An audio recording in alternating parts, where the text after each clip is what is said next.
So, ang akin lang, ito yon. Kasi, kung magkakaroon po ng pagkakaisa, tulong-tulong sa magandang takbo ng ating pag-reaksyon, ay kung mismo ang mga president ng mga grupo po ay hindi nagkakaisa, paano po magkakaroon ng pagtutulong-tulong at pagkakaisa? Kung mismo po sa pangunguna po ng mismo mga president ng mga grupong binuo ay siya po mismo ang promotor. Shout out kay Banat Bagsik at kay Sangkay. Oh, ito yung gusto ko. Ito yung gusto ko na masolusyonan na mismong president sa kapwa president, sila yung nagbabakbakan na gusto ko matapos ang kanilang, kung ano man ang kanilang pinag-aawayan at ano man yung kanilang alitan. Man lang ay matapos. Ano po kaya, Boss Berador? Iyan muna po sana yung ating yung inyong solusyonan.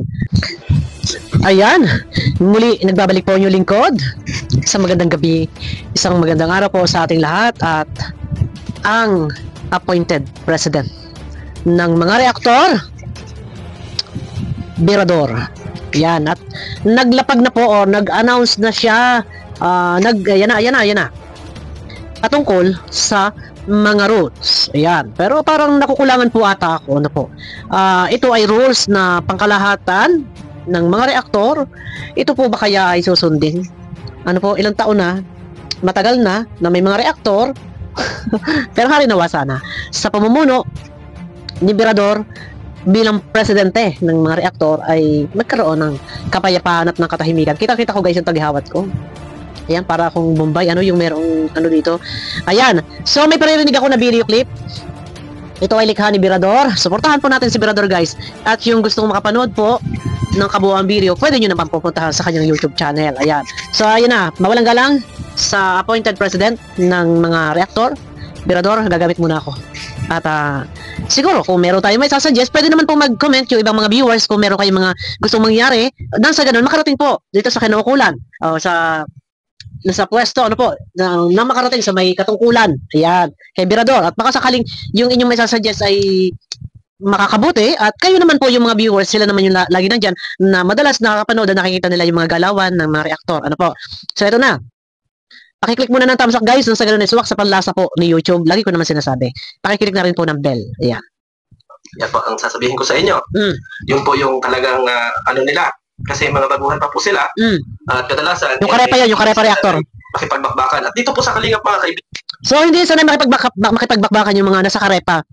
So dito ay kung natatandaan niyo po nung nakaraan, nung isang araw, si Hasa ay parang gusto niya yung mga karepa ay makipaglaban, makipag-away, makipagbakbakan daw sa karepa. So, eto na ngayon yung sa intro na binigyan ng explanation ni Berador na hindi sana yan. Ayan mga baguhang reaktor at hindi naman lahat ng mga reaktor or hindi rin naman sinasabi ni Kuya Bal na ang mga reaktor ay makipagbardagulan, makipagbakbakan. Ano po? Wala. So, binigyan na ng linaw ni Berador. So, ito na tuloy. Hindi po natin kinukonsider hindi lahat po ng mga reaktor ay kaya ang makipagbakbakan, kaya nandiyan po sila sa karepa. Okay, hindi lahat kaya. So yun na paglilinaw, una-una si Hasa po ang may gusto na, hoy kayo mga karepa dyan, hoy, makipag-away kayo, makipagbakbakan kayo. So ito na yon, hindi lahat kaya. O tuloy. Kaibigan, kaya po sila ay nandiyan sa karepa, pero meron pong rules yan mga kaibigan. Ang rules po sa karepa mga kaibigan, mga kalingap. Karepa? Ay, rules sa karepa to? O ano ba, rules? Sa karepa lang yung binigkas. Hindi pwedeng isang lap team lang ang gagawa ng reaksyon. O araw-araw mga kaibigan. Okay. Kahit malakas kayo sa ITC, sa Jokar, o sa kung ano pa man, magbibigay din kayo ng reaksyon sa iba. Lap team kahit mahina yung inyong views. YouTube channel. Ano ang man ang trabaho mga kaibigan, mga kalingap ng watcher? So ito yung rules pala ang nakarepa ng watcher at ng striker. Ano po? So rules, ito yon ha, pinatitiig po. So bali dahil si Berador po ang president ng mga reaktor, so siya na rin na may hawak ng, ay ibig ko sabihin, ang rules ng striker at ng Kalingap watcher at ng karepa ay manggagaling kay Berador. So ito, nabanggit na niya yung rules ng karepa. Ano naman yung sa Kalingap watcher kay Sangkay? Sa pamumuno ni Sangkay Logs TV. Si Sangkay Logs TV po, ang mandato nila, manood sa ating mga video at kung mayroon magkakamali ay pwede tayong sitahin mga kaibigan. So, ang gagawin ni Sangkay manood sa mga video, mga reaktor at kung may pagkakamali ay pupunahin. So, Kalingap watcher. So, ayun, ayun. Yung ating mga kapwa reaktor. Panonoorin. Ang watcher mga kaibigan, watcher na yun, watcher. Striker mga kaibigan sa pamumuno. Teka muna, isa-isa muna. Ang sa Kalingap Watcher ito. kamali ay pwede tayong sitahin mga kaibigan. Kalingap Watcher. Yung ating mga kapwa reactor. Ang watcher mga kaibigan, ang watcher na yun, ang striker mga kaibigan sa pamumuno. Iba na. Para ako na dito. Tuloy. Pagsik mga kaibigan, ang mandato talaga nila ay mga tingin ng mga reactor. Teka muna, nasa Kalingap Watcher tayo. Nasa Kalingap Watcher tayo, bakit nandun na sa striker? Teka nga muna, ako nalito. Tuloy. Yung inyong YouTube channel. Kalingap Watcher muna. Ano man ang trabaho mga kaibigan, mga kalingap ng watcher sa pamumuno ni Sangkay Lods TV. Si Sangkay Lods TV po, ang mandato nila manood sa ating mga reactor. Kung mayroon magkakamali ay pwede tayong sitahin mga kaibigan. Yung ating mga kapwa reactor. Sa watcher yan. Ang watcher mga kaibigan. Yun na. Ang striker mga kaibigan sa pamumuno. Iba na pagsik mga kaibigan, ang mandato talaga nila ay mga tingin ng mga reactor at yung mga nasa loob ng Kalingap, mga kaibigan, na nagkakaroon ng basher. So, ang trabaho ng Kalingap Watcher, manood at kung may mali ay punahin. So, re-reactionan yung mali. So, yun yung sa Kalingap Watcher. So, sa striker naman, ay tumingin, tingnan. Ang Kalingap Watcher ay tingnan. Mga kaibigan, ang mandato talaga nila ay mga tingin ng mga reactor at yung mga nasa loob ng Kalingap, mga kaibigan, na nagkakaroon ng basher. So, ibig sabihin, malinaw ha, ang Kalingap Watchers ay tumingin or magmanman. Yan. Manmanan ang mga reactor at kung sakali doon nakikreate ng bashing, yon. So, ikaw correct. Hindi kailangan awayin. So, i-correct din dapat. Bigyan din ng explanation sa Kalingap Watchers kung halimbawa, striker, correction lang. Sa Kalingap striker, ang trabaho nila is tumingin-tingin or magmanman, i-monitor. Yon. Ating paikot-ikutin. I-monitor nila ang ibang reactor and doon tingnan kung nagki-create ng bashing and then doon sila papasok para i-correct or i-strike banatan. Ano ba? Ay, ikaw-correct mo na. O, tuloy. Yung Kalingap. Kasi dahil po sa striker mga kaibigan, sa totoo lang, kaya striker yan, ay inipon po dyan ni Kuya Bal Santos Matubang. Yung talagang palaban. Masasabi nating reactor na palaban. Mga kaibigan. So, pag sinabi striker, ibig sabihin strike everywhere. So, palaban. So, anong ibig mo sabihin? Doon sa mga striker, dahil iyan ay inipon, mga palaban, so, bakit mo nabanggit yung mga bagay na to? So, doon, kung meron silang makita ba, na isang reactor nagkikreate ng bashing, so, i-strike na nila, bibirahin, paki-correct. Dapat may mga explanation tayo dito kay Boss Birador, may mga explanation. Wait. Kaibigan, malinaw. Ganoon din po sa BIOS mga kaibigan. Hindi pa malinaw. Nasa BIOS ka na. Doon, dapat, ito, ayupin ko lang. Sa watcher, sa striker, dapat, doon, naipaliwanag natin, isang halimbawa, watcher, striker, okay lang po muna. Pag po muna, yung meron kababaan loob, huwag agad bira-bira. Yung parang, huwag agad birahin. Dapat doon, naisama natin yun. Kasi doon nag-uumpisa, ganito kasi once na yung isang reactor, nagkamali or mali yung kanyang pagre-reaction and nagkakaroon ng bashing doon sa ilalim kasi common na yun na kahit maganda ang iyong ginawang opinion, reaction, pero may ibang mga viewers, iba ang kanilang mga ang kino-comment, minsan hindi pabor sa Kalingap. So, ang mangyayari, matatambak ang sisi sa isang reactor na gumawa ng content na wala naman siyang mali. So, pupunahin. So, paano ang pagpuna? Yun dapat nabigyan ng explanation. Ang pagpuna ay kausapin muna through messenger or agad ay content, agad ay ila-live. Paano po ba? Yun sana ang isa sa gusto kong mangyari. Na kapag may pagkakamali ang isang reactor at ito ay, di ba, nakamonitor, may mga nakamata, may nagmamanman, nagkamali, or nagkikreate ng bashing na hindi naman talaga totally na sinasadya.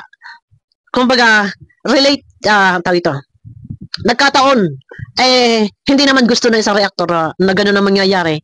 So, paano ba? Dapat ba, dahil sila ay nakamonitor, marapat bang ito ay daanin muna, kausapin through messenger, or marapat bang i-report muna sa'yo?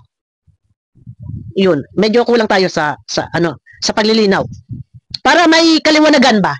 na ito ba ay agad-agad ay itatapik na? Re-reaction na ihahayag na ikaw, na reactor ka, ay mali ang ginagawa mo, ay ganito. Or, kontakin mo na through messenger at kausapin.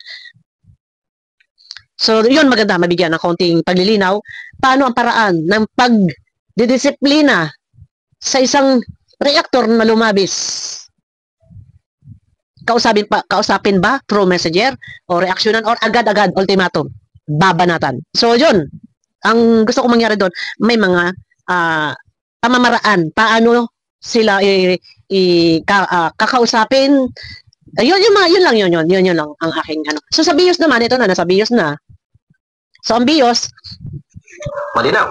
Ganoon din po sa BIOS, mga kaibigan. Sa pamumuno ni Jovelito, mga kaibigan, mga kalingap, kahit ano po yung ginagawa nilang reaction video, halimbawa, nagkaroon nga mga kaibigan, ibig sabihin, nagtutulungan tayo para maayos yung community natin.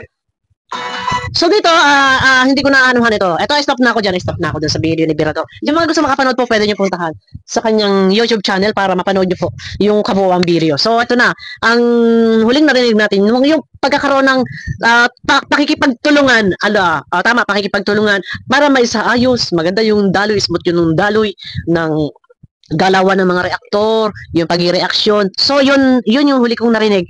So ito yung maganda, no, na magkaroon ng magandang samahan, magtutulungan. Ano po, sa pangunguna ng mga grupo, sa pangunguna ng mga president ng bawat grupo. Striker, Watcher, BIOS, and president ng lahat ng mga reaktor, walang iba kundi si Birador. Maganda po kung magkakaisa at magtutulungan. Pero ako po ay may katanungan. Paano po, Pres Birador, na kung mismo ang mga presidente po ng grupo ay siya pong hindi nagkakasundo-sundo at siya pong mga nagkakagatan or nagbabanggaan or nagdadagilan or nagbabangil-ngilan? Ano po ang inyong magagawang aksyon bilang president ng mga reaktor na kung mga ito mga president ng mga grupo ay under mo? Ano po? So ano po ang magandang gawin? Isang halimbawa po, sangkayan, banat bagsik. ito yon. Kasi kung magkakaroon po ng pagkakaisa tulong-tulong sa magandang takbo ng ating pag-reaksyon, ay kung mismo ang mga president ng mga grupo po ay hindi nagkakaisa, paano po magkakaroon ng pagtutulong-tulong at pagkakaisa? Kung mismo po sa pangunguna po ng mismo mga president ng mga grupong binuo ay siya po mismo ang promotor. Shout out kay Banat Bagsik at kay Sangkay. Ito yung gusto ko. Na masolusyonan na mismong president sa kapwa president, sila yung nagbabakbakan na gusto ko matapos ang kanilang kung ano man ang kanilang pinag-aawayan at ano man yung kanilang alitan. Man lang ay matapos. Ano po kaya, Boss Birador? Iyan muna po sana. Yung inyong solusyonan. Yung president sa kapwa president ay nagbabangil-ngilan. Ano po sa palagay mo? Karepa, president ng lahat ng mga reaktor, Boss Birador. Bago siguro, pasensya na ha, kasi ito din po yung nakikita ko, ano po. Kung magtutulong-tulong ang mga president na magkaroon ng magandang kaayusan, yes, maganda po, pabor na pabor po ako doon. Pero paano nga po kung mismo ang mga president po ay sila ang mga nagbabangil-ngilan? Hindi po ba pwede, ito muna yung masolve? Paano? Or isabay na, isabay na. Ano ba? Teka muna, ano ba? Rules. Sige, rules. Ay, paano? Teka muna, ako nalilito. Mismo mga president, magtutulong-tulong sa kaayusan. Ay, paano nga po? Ang mga president mismo. Shout out kay Sangkay. Shout out kay Banat Bagsik. Kailan kaya kayo magkakaisa-isa? Ayun, ano ba yun? Na magkakalapit-lapit ang mga loob. Ayun. Ito ay challenge ko kay Pres Birador. Magagawan po ba kaya, Pres Birador, na masolusyonan ang dalawang presidente na anong tawag dito, lagi na nagigirean. Hindi ba pwede ito muna kaya siguro ang masolusyonan bago pa sila magmanman. Ang akin lang naman, ang gusto ko ay magkasundo Sangkayan, Banat Bagsik. Sige, challenge natin si Boss Birador. May magagawa ka po ba kayang paraan, President Birador, na magkaayos yung dalawang presidente para kung nagkaayos ang dalawang presidente, magkaisang damdamin at magkaisang isip, hindi magkasalungat. Dahil pag nagkasalungatan yan, wala, sira ang plano para sa magandang takbo o daloy ng pag-reaksyon ng bawat reaktor. Yun lang po ang sa akin. Oh, di ba? Ay, Diyos ko. At paano kasi magkakaroon ng pagkakaisa nga? Ay kung mismo mga president nga po ay hindi nagkakaisa, tapos magtutulong-tulong para sa isang layunin. Paano po yung isang layunin gayong magkakasalungat po or maglayo-layo ang kanilang damdamin? Hindi sila magkaisang isip, hindi sila magkaisang damdamin. Di ba? Baka pwede yan muna ang ating masolusyonan. Kasi mga president kasi mga president ng bawat grupo, kung kayo mismo ang mangunguna na lutasin or manmanan i-monitor ang galawang reaktor, ay kung mismong ang mga president nga po, ay sila nga po ang mga nagigirian, ay paano kung hindi sila magkakaisang damdamin? Pakinggan pa po kaya ng ibang reaktor? Okay, yun ang akin. Baka po may nagagawa tayo na mapag-ayos. Shout out kay Bakla, Bagsik at kay Sangkay Lounge TV. Oh, Boss Berador, sa tingin mo, ano ang pwedeng magawa? Huwag mong idadahilan na noon pa sila ay aso pusa. Wala nang pag-asa. Ayun ang mahirap. Paano? Kung yung iyong hamon, ang iyong gusto mangyari, president sa president, ay magkakaisa at magtutulungan. Ay paano nga magtutulungan kung sila mismo ay magkasalungatan? Kaya ibang damdamin. Ay siguro, baka sabihin kasi na ibang reaktor, ay bakit kita susundin? Ay isa ka pa din promotor. Ay yung mga ganun tipo ba? O yun lang ang akin. Ano, ayan. Guys, abangan nyo ako sa aking next video. Mega love shoutout po sa inyo lahat. Ano man po ang maging plano, desisyon ng ating bagong presidente ng mga reaktor, ayan po ay ating inirerespeto at iginagalang. Pwede, yes, inirerespeto at iginagalang. Pero, as member, ako ay maaaring mag-suggest para sa mas maganda at matiwasay na daloy ng galawan ng mga reaktor. Tayo may karapatan mag-suggest. Ano po? Oh, ayan. Abangan nyo ako guys sa aking next video. Mega love shoutout po sa inyo lahat. Yung mga ibang mga reaktor, baka hindi nyo pa napapanood kay Berador yung update ni Berador, mangyari lamang po na inyong panoorin. Nang sa ganun po, pag nagkasitahan at kayo may ginawang paglabag, ay wala naman po tayong sisihan. Ano po? Huwag yung sasabihin hindi nyo alam. Ayan. Panoorin nyo kay Berador ang kabuuan video. Ayan. At abangan nyo naman din po ako sa aking mga susunod pa video. Mega love shoutout po sa inyo lahat. Ayan.